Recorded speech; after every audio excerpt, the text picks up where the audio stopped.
What would happen if your spouse's first love, now single, unexpectedly returned to your small town and no one really knew why? That's the intriguing premise behind the Hallmark Hall of Fame presentation, Candles on Bay Street. Filmed in Nova Scotia, which stands in for the Maine coast, this moving story stars Alicia Silverstone, Ian Bailey, and Annabeth Gish as the members of this unusual triangle. Well, when I was reading this script, I kept saying after each page, oh no, I'm not going to Nova Scotia, don't worry. But then I got to page 50 and I literally cried from then on, and then I said, oh, I guess I'm going. It's an unusual story in the fact that there's joy interlaced with the tragedy in the storyline, which is, you know, my husband's ex-high school girlfriend comes back into town with her son. This woman I consider to be my great love. So Dee Dee comes back, and it throws me for a loop entirely. She's at a turning point in her life, an ending point. It didn't seem to me to be as much about the woman's journey as it did about Sam and Lydia's journey. My character is at first a little unsure and insecure, and is this woman a threat to my marriage? I'm the love of his life. I come back into town. We both have this incredible depth of a relationship, and then it sort of takes a turn, and that's what I really like about it. It's a story about, from my character's perspective, a story about a man who loses the love of his life twice. Dee Dee is the catalyst. Dee Dee is the figure who gives them the opportunity to find their life course and gives Sam the courage to become his own man. I think we all learn from Dee Dee, who is this force, this spirit, this light, how to live better. You keep showing me how to live my life. Do it just fine without me. It's different without you. For director John Erman and his talented cast, defining and exploring these characters was a satisfying challenge. I haven't really had an opportunity to do anything like this before, and so it's really rewarding. There's a trap in this part because she is the sort of pathetic figure if you don't play it right. And what I really was looking for from the very beginning was somebody who could find a positive approach to the way this woman sees life and deals with life. He really said to me, at no point should this character ever be feeling sorry for herself. She's really brave. I had no idea what it would be like to work with her, but I have found her a real delight. You have to use the word enchanting about her. She is exactly who she plays in this piece. She's so warm and so loving and so caring and so interested in everyone else and what they do and what they feel. She is a true delight. She is a delight as a human being. She is a delight as an actress. Oh, come on, Lydia, this is fun. I'm just not so crafty. Oh, y'all are. Yeah. So, when I sell my candles, I like to put a little message in each box. If you're going to be using them as gifts, you might want to do the same. Well, like what? I think candles help us explore the darkness, you know? I actually had a very palpable reaction to this script and to portraying Lydia immediately because I really resonated with the idea of the yearning for motherhood. You guys in a hurry? You want to fill this house up with some babies? Yep. And it was a familiar story for me as well. In my personal life with my husband, we were both kind of, you know, I just felt it a little bit earlier than he did. Lydia is the more adventurous of the two. And as often happens with couples, she is sort of leading him along into the life she wants. Lydia helps bring the Dee Dee out of Sam, if that makes any sense. Like, actually encourages, in a weird way, for Sam to let go. This is my third film with Annabeth, and it was one of those instances where I read this script, and the first thing I thought of was the only person I can imagine playing Lydia is Annabeth Gish, because what she has is a quality that is so pure and so womanly.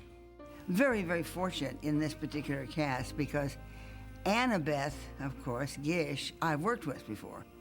And we have a relationship that's so close and so tight and think the same things at the same time. Annabeth, she has an austere side to her that's it's just right for this role. Sam is somebody who is reticent to take steps, take life steps. He sort of wants to keep the status quo. Yet all through the story, I'm hesitant. I'm always hesitant. I don't quite want to have kids. He does not risk. Lydia, any plans for kids in the future? Kids? Yeah. Someday. Just not be sure. Sure about what? We're financially secure, they're ready, time to devote to a family. You haven't changed a bit, Sam. Well, he's handsome, and he's got these piercing blue eyes that are just really transfixing to look into. And he brings a certain intensity to Sam, I think, that really elevates the story. He has this beautiful eccentric straightness. He's a young, bright actor who's coming along, and I'm sure he'll be wonderful. Veteran stage, screen, and television actress Polly Bergen was a favorite of everyone on the set. I saw her do a lot of really amazing work. What Polly has is the ability to not only play this character who is, you know, a small town secretary with a sort of tough veneer, and she's got a way of looking at life without seeing the glass half empty. Oh, she's unbelievable. Polly's so great. She's just a really lovely woman. I think she really exudes love in this role that she's playing. What attracted Polly Bergen to this film? Oh, John Erman. That was it. I mean, I quite honestly had pretty much decided, everybody's gonna laugh now, that I had retired. So, get the call. And I said, no, I don't want to work anymore. Well, you know, John Erman's directing it. I said, oh, darn. And the next thing I knew, I was doing it. She's the quintessential old school dame, you know. She does it all, sings triple threat, you know, sings, dances, and acts, and really, what I've always enjoyed working with her and knowing her because she brings with her so much of a history. She's really funny. She's got good, like, what's the word? She can really, like, become somebody else, and she can really give the character some spunk, so pretty cool. Young Matthew Knight was a great find for director John Erman. I met with him, and within a few minutes, I knew that we couldn't possibly do better. And somebody else who was in the room said, don't you think we should keep looking? And I said, for what? He's perfect. The young boy in this piece, Matt, is probably the finest young actor I have ever worked with. He really, really gets it, and he really understands the material, and he really is so there and natural and smart. Seeing and imagining a little boy, you know, saying goodbye to his mother, and at a funeral, but with presence and maturity, and it was just there every time Matthew opened his mouth, and it was really heart-wrenching, but beautiful, healing. Was such an emotional scene hard on the young actor? I know it's just like an act, and when I'm doing the scene, it feels real, but once it's done, it just feels like it was just acting, and that's it. Matt has a way of translating it all into the way he sees life. And so he never has a false moment, and that's a joy. Erman and his cast developed a close relationship and mutual respect during the production. Cut. Excellent. Shell. I really, really, really trust John, which is a big deal. John wisely in rehearsals makes a point to sit down and go over every scene in the script and say, well, how does this feel to you? And do you have any problems with any of the lines? John has the ability to look at each actor and decide what it is that they specifically need. Every actor is different. We all approach our work in a different way. We need different kinds of help to reach what we're going for. That shared confidence between actor and director paid off during the filming of the movie's difficult emotional scenes. Action. I knew that to make the end of the movie work, you had to believe in the boy's sense of loss when he realized that his mother was going to die. What I really had felt was that Matthew shouldn't really show the complete sense of loss that he was feeling. And as we were working on it, I realized that I was cheating the audience and the eventual outcome of the film by not allowing him to feel what it would be like. Can we still hope? Hope what? Then you'll get better? Here. Yeah, still hope. I'm still gonna hope then. Me too. What we eventually got was different than what I had seen in my head when I had first envisioned how to do it, and better. One of the actor's favorite scenes was also one of the most difficult to choreograph. One of my favorite scenes so far filming is the scene where we're all at Dee Dee's house and the town comes to her house bringing the holiday picnic. Actors often try to avoid sharing the screen with animals or children, but Annabeth Gish enjoyed both.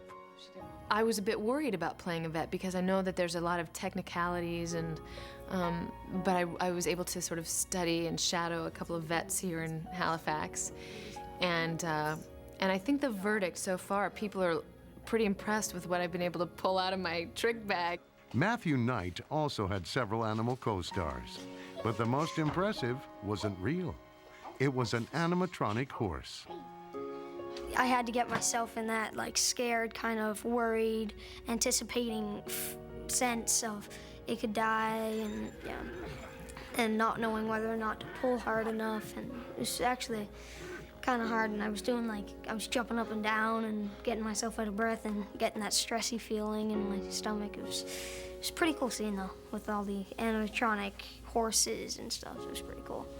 In addition to all of the unique challenges of the script, the actors were enthusiastic about appearing in a Hallmark Hall of Fame. I've been hearing about Hallmark Hall of Fame films for a very long time, and I always understood them as really prestigious, high-end, lovely quality films that actors could come do something that maybe they weren't doing somewhere else. People know when they turn on a Hallmark Hall of Fame movie that there will be emotion and integrity and story that gets to the gut and to the heart, and so it's meaningful. What I really think is important about this story is that we all have an ability to change. Every one of these characters goes through a metamorphosis and comes out the other end as a richer, fuller human being. And I think change is one of the most important and difficult aspects of living. When things are good, we want them to stay just like they are. And what the story, I hope, tells us is that we can meet the challenge of whatever the change is and overcome it.